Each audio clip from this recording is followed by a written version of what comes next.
from the Psych Hub Podcast Network. Hi, everyone. Welcome back to the Burnout Antidote, infusing well-being into healthcare. I'm Amy Pearlman, here with my colleague. And I'm Paul Tager. Hey, folks. And today we wanted to talk about moral distress prevention and mitigation. We spent some time talking about definitions early on in the podcast, but also thought it might be time in this episode to come back to some definitions. You want to take us off, Paul? Yeah, Amy, I feel like this has been a journey. I'm going to go back to that metaphor in the first episode of we were at the trailhead and excuse me. Amy, I'm going to go back to that metaphor of episode 1, we were at the trailhead, and now episode 13. And I mean, we are way down the path. You know, we're on the 14er here, probably getting close to the summit.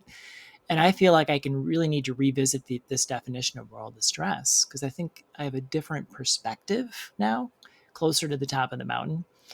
So moral distress is when we know the right thing to do, but there's some constraints, typically like maybe from the system or resources or something, which are a barrier that do not allow us to do that right thing.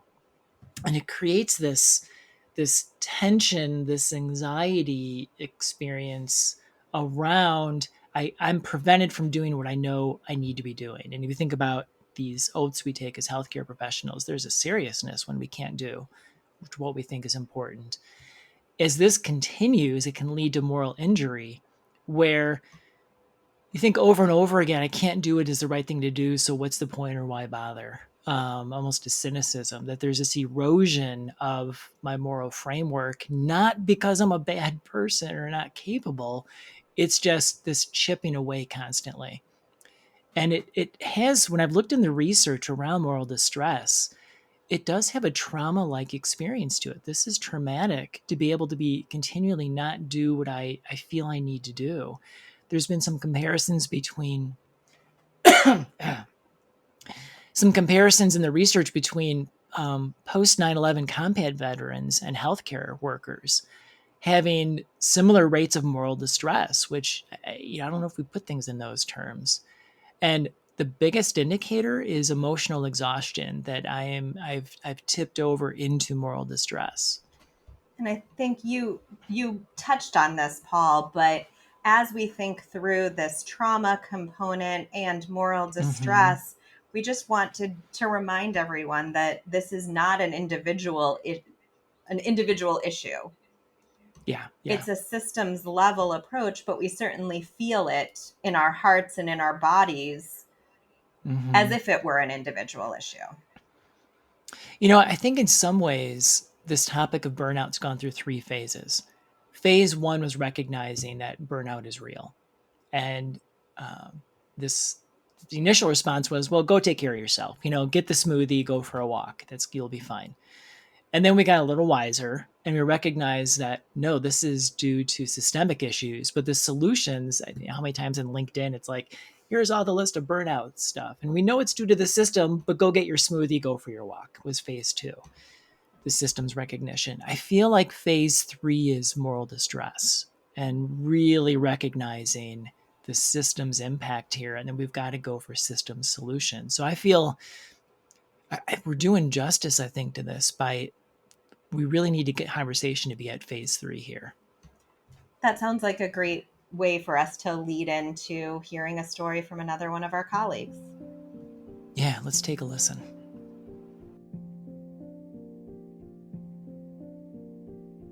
My name is Sean Greenhall. I'm a hospitalist physician at Loyola University Medical Center in Maywood, Illinois. My story that I'm going to tell, this took place in my second year as a hospitalist, so I didn't experience any burnout in my medical schooling or in residency. But somewhere in my second year, in retrospect, when I certainly felt the most burned out, and I don't know any particular exact cause, the work was difficult. I had one child, I had another one on the way, and I was getting the sense that I was equally a bad doctor and a bad father at the same time. And one of the things that happened was I began to see patients as sort of the stumbling blocks, the things I had to get past in order to get home. They weren't people, they were diseases, and it was antagonistic. We weren't working together to find a cure. we were working against each other. I took over a service on a weekend, which is always rough as a hospitalist trying to learn a bunch of new patients on a Saturday. One of the patients was signed out to me as having a case of herpes encephalitis. There was no interaction. She was not really responding to any outside stimulus. She was noted that she could move all of her extremities, but that was it. And when you're burnt out, and especially when your patients have become the enemies, that's a great patient to have because they don't require much from you in terms of actual communication. You can just do your work. And I saved that patient to be the last patient I saw of the day, thinking I could see her and just get out and get home. And lo and behold, when I entered the room, the patient had a family member in the room who really seemed to think that this disease process I was caring for was actually a human person that deserved my time and attention. And that was not the headspace I think I was in at the time. And I did the thing that us doctors do where I tried to sort of sideways move out of the room while also trying to talk to the family at the same time. But while this family member was talking to me about the disease process in the bed that I was dealing with, I couldn't help but notice the patient in the bed was moving her right hand through her hair and slowly moving her right foot. And what was important or stood out about that was that she wasn't doing it on her left side. I distinctly remember that she couldn't talk to me. I was definitely told that she moved all extremities. I remember being very frustrated that I actually have to do something for this patient when I thought this was going to be easy. But I realized I had to order a CAT scan of the patient's head because there was obviously something seemed off. I had ordered a stat, and later I was called by radiology, and they told me that the inflammation, the encephalitis in the brain had actually converted into an intracerebral hemorrhage on that side, and that's why she wasn't moving her left side. And I was congratulated by the radiologist. It was a good catch. And I quickly hung up the phone and I called the neuro ICU and I got her transferred over to the ICU. And neurosurgeons do what neurosurgeons do to correct the problem. And I remember telling my wife about it, and she said, well, it seems like it was a really good catch. And I remember that I started crying because it wasn't a good catch. It was a miss. I had missed it. And it was only because the family member was there forcing me to pay attention to the patient that it was a catch. And people tell me things happen for a reason, but I remember thinking my attitudes, my behaviors, the way I was feeling could have legitimately cost this woman her life, and I was lucky that it didn't. Months later, she had actually, turns out she was a friend of someone that worked at the hospital, and at that point I had started dealing with my burnout, or frankly part of my depression as well, and was kind of, I think, on an upswing. And the friend of the family called me over, and it was Thanksgiving, and she wanted me to see a post that the woman's family member had put on Facebook. And it said the thing she was most thankful for was the angel of a doctor that spent less than an hour with her mother but saved her life. And it's sort of bittersweet to feel like somebody thinks that way about me, but I definitely didn't earn it. Wow. I felt that was powerful on several different levels, and could relate to his story and my own experience as a human and as a clinician. Yeah, that idea of, the 3 symptoms of burnout, depersonalization was so evident as a coping tool. And I want to honor the fact that sometimes our coping tools in the moment, we're doing the best we can. And then how that coping tool broke down when he got the compliment of a good catch. And it's almost like there is this sharp reality to, what have I become? And I don't want to be that anymore. Have you seen Fleischman in Trouble? No, what is that? It's a show on Hulu. I haven't made it through the whole thing, but considering you haven't watched it, I'll tell our listeners not to give me any spoilers.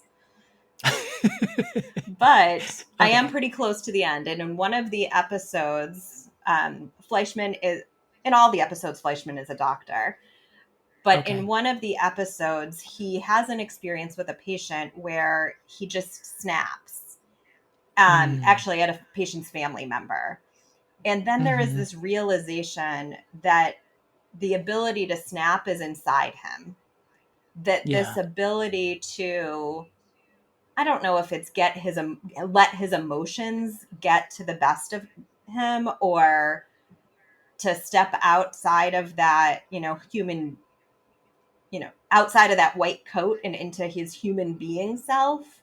He did not Right. like Right. the way that he behaved, but I think it was Mm. this reaction of, what have people seen that has been inside me all along, that just, it Okay. made me relate to what you were talking about, in the, what do people see and not see, and what goes through our minds in terms of our self-protection in distancing ourselves from patients, or distancing ourselves from trauma. Yeah, and it makes me think a lot of times with depersonalization, we talk to it externally, where we no longer see our patients as fellow human beings. And what I heard in this story was it began to come back upon I no longer saw myself as a human being. And there was something in his way, when he talked about the family member made him pause, he couldn't do the sideways escape from the room. And when he said, I saw her right hand moving through her hair, there was something sort of intimate and tender about he now this was no longer this quick case, get done with and get out of the room, but he saw a human being in the bed, and something with that human being looked different that caught his eye. And this idea of depersonalization, the cure, I don't know if that's the right word, the way back is two humans again, both the caregiver and the care receiver. I also wanted to call out this component where he was talking about ongoing depression throughout this Yeah. process. Hmm. And he did make a catch. He did see that, as depersonalized as the situation was. He walked into the room and he was able to see it, and able to Yeah. react, and able to save this woman. Yeah, But literally. sometimes what depression, or even this emotional exhaustion of burnout, can Hmm. do is block out that positive feedback, or not allow our Hmm. ownership in the positive, because we start Mm. to depersonalize ourselves as human beings and just think about Hmm. ourselves as negative as well. In my graduate work in psychology, I learned about the Shambhala tradition, and the imagery for Shambhala is the sun, and the idea being that different mental states are like clouds rolling in, and we may look up and think the sun is gone, but it's not. And I'm thinking about moral distress, more serious moral injury. We may feel that our core humanness is gone, but it never is. And how that moment he was able to make contact with it, and that was a wake up call.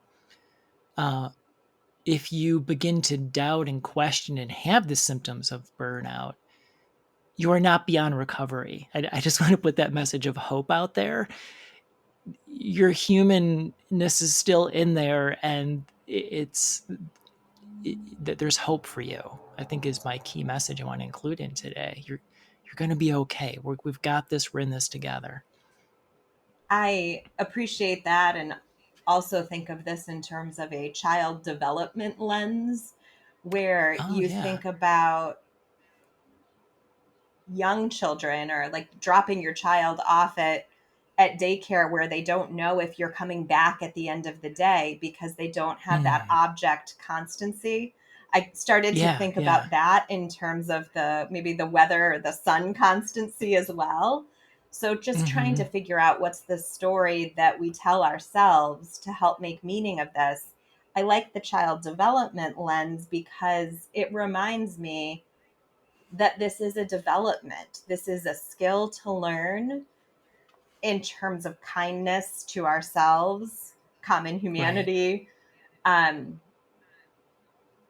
mindful awareness, really trying to bring that as to part of our development professionally and personally. Okay, I'm going to toss another metaphor in here. I'm staying with the nature theme. Maybe that comes from my background. That there are skills to be learned, but they need to be, and I'm going to switch to a garden metaphor now. The plant doesn't grow unless it's given the right things to grow. And so, yes, there's skills to be learned for mitigation, prevention of moral distress. And I still need a nurturing environment for that to really hone those skills. I agree. That brings me back to modeling and how do we as parents want to teach our children, and how do we as learners Yeah. want to be grown in that garden? It makes me think about, and I don't want to put these as counter to each other, but more so different perspectives. And when we look at phases of recovery or healing, as healthcare professionals, how often we go to a medical model. And there's certainly value to that. And with the medical model, there's first, can we prevent the, the bad thing from happening? If it starts to happen, can we mitigate and pull back? If we cross a threshold where it really begins to impair functioning, then treatment's called for. And hopefully the other side of treatment is recovery. And I think we can apply the medical model here, but going all the way back to episode 1 and self-compassion, that may not be enough. And Amy, I want to now invite you to share about self-compassion, because I think you really speak so beautifully to it. I wanted to think about self-compassion in terms of, the striving, disillusionment, radical acceptance of what are we moving towards. I start to think about this striving component of trying to get to somewhere where it is, I think about the doing versus being. Yeah. Understanding how big that is in terms of the disillusionment. Well, and striving to me is this, well, if I just do it harder, faster, better, it'll achieve the results. And then disillusionment is, oh, all right, now I'm just now going down the drain that much faster. Right. It's the realizing how big it is and feeling the sense of huge overwhelm. But maybe that's that second phase of burnout I was talking about, is it's not just me being faster, better, smarter, that the system's influence is maybe part of that disillusionment. And I think the bigness of it can be overwhelming.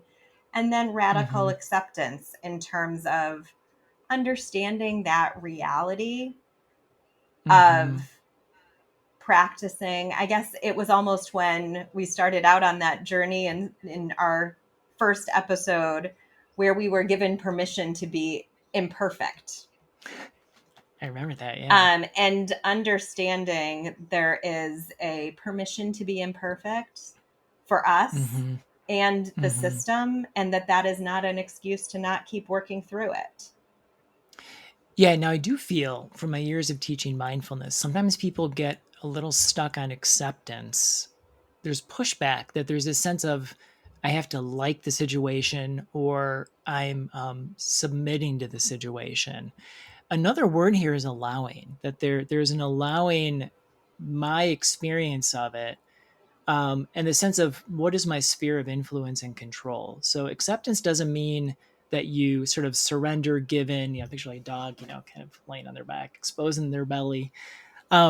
Acceptance is something about a full recognition of self, others, and the system. And we talked earlier about this idea of kind of detachment and denial, that nothing changes till I have a full recognition of it. And I think that for our takeaway this week, and the tool we want to put into that toolbox for ourselves and for our listeners, is to really think about these continuums, these phases. And I want to start with this self-compassion one because we just talked about it, but thinking about ourselves as individuals and where are we at in terms of striving, disillusionment, or radical acceptance. And this is a cyclical progress. So it is not, and no one is further ahead than anyone else. It's not a race. This is not a competition. Yes, it is not linear. Yeah. It is more of that kind of circle of being at different phases at different points in our lives Yeah. and understanding where am I at in terms of moral distress? Where do I feel I'm at in terms of the work I'm doing, the good that I am offering to the world, Hmm. and where I struggle? Yeah, and I want to add disillusionment, like we heard in the story, can sometimes be really hard. And if we look at the self-kindness part of self-compassion, when we make that shift or break open from striving to disillusionment, to be gentle with yourself, because that can be a tough moment, and really needing to surround yourself with love and caring. And I hear that quite a bit, hearing the story of our colleague recently as well, where Yeah. that that negative self-talk or that ability to Hmm. kind of judge ourselves harshly is all too Yeah. familiar. Yeah. While we're talking TV shows, I'm going to date myself here. For some reason, when I was preparing for today and I looked at Radical Acceptance, Hawkeye Pierce came to mind from I feel MASH. like you've wanted to talk about Hawkeye for a few episodes here, Paul. I aspire to be, bring out my inner Hawkeye. And what I loved about that character was talk about systems that were just, beyond belief. He brought absurdity into it. And I sometimes think Radical Acceptance has an absurdity, like it's willing to like point out and the absurdity of the situation. I think that may help make the shift from disillusionment to radical acceptance. um, I actually have a red rubber nose, and it's something that I always have available to me because there's just times where you got to put on a red rubber clown nose. And I think it's just a way of like it, maybe also my inner Patch Adams. It's a way of just instead of like, flying the bird at the system, I fly a red rubber nose. Like, really, can we just take a moment to see how absurd this is? And I think laughter provides a breakthrough to then energize and do something. That makes me think of when people say if I didn't laugh I would cry. And I enjoy the experience of, oh, I love it, Paul. It really was that close. Did you It prep for was that I have this? two. I have two of them, one upstairs and one downstairs. So I don't know if this will make it into our video portion, but I am now wearing my red rubber nose, and it just brings me joy to put it on.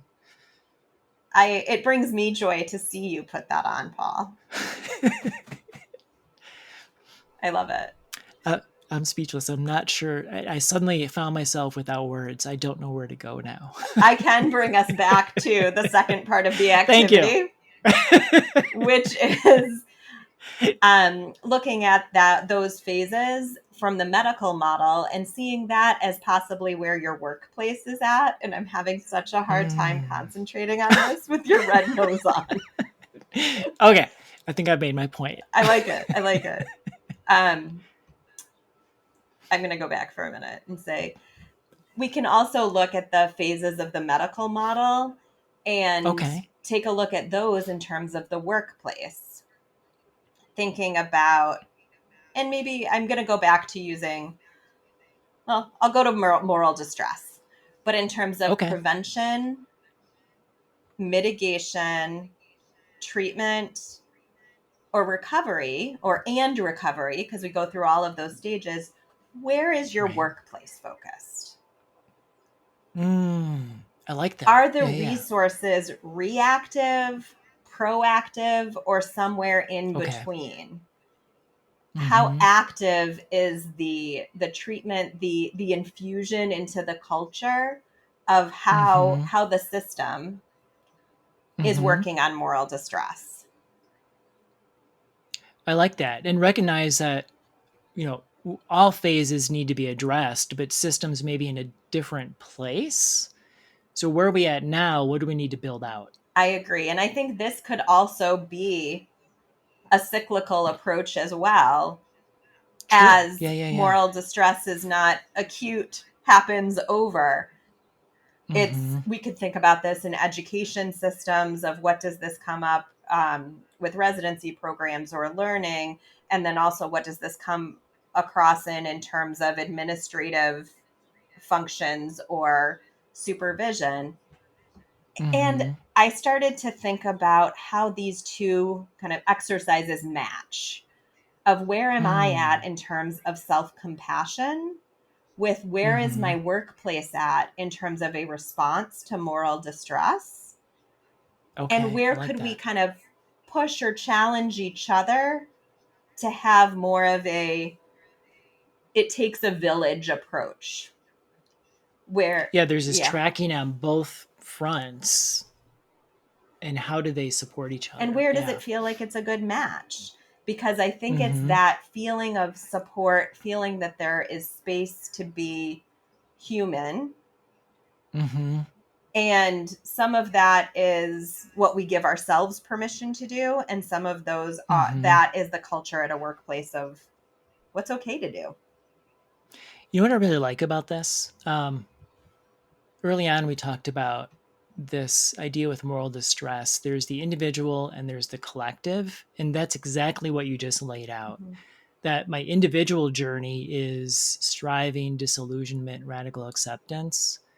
And then the collective is kind of the practical logistical, for lack of a better term, the prevention, mitigation, treatment, and recovery. And both have strengths, and we can get imbalanced too much in either one. And so that there's really two halves of a whole here. And I think that we can need different things from our workplace, or our workplace can need different things from us along the way. So keeps us on our toes, ever evolving. I've got one more metaphor. I use this all the time when I'm working with clients on what does recovery and healing look like. And this idea of a spiral, because sometimes I know in my own life, it's like, something shows up. It's like, I thought I was done working on this. Does this mean I've slid back 5 steps? And the idea of a spiral is you may be coming upon the same issue, but I'm not the same person. Time has passed, perspectives have deepened, skills have been learned. And so encouraging you that in your own process, if you come up to something again, it's an opportunity that you're coming at it from a different angle. You're a more evolved, wise person. And so don't let revisiting something be considered sliding back. It's actually movement forward. That's a great reminder. Yeah.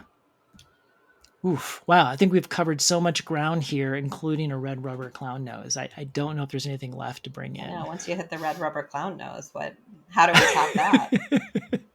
Okay, well, let's top it with next week's episode. What are we talking about then, Amy?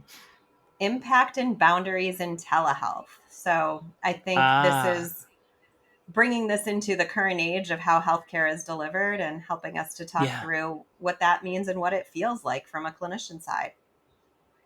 Yeah, we were thrust into this world probably much faster than we expected. So the impact of that and what we need to do with it. Thanks, Amy. Looking forward to it. See y'all next week. Bye. Bye.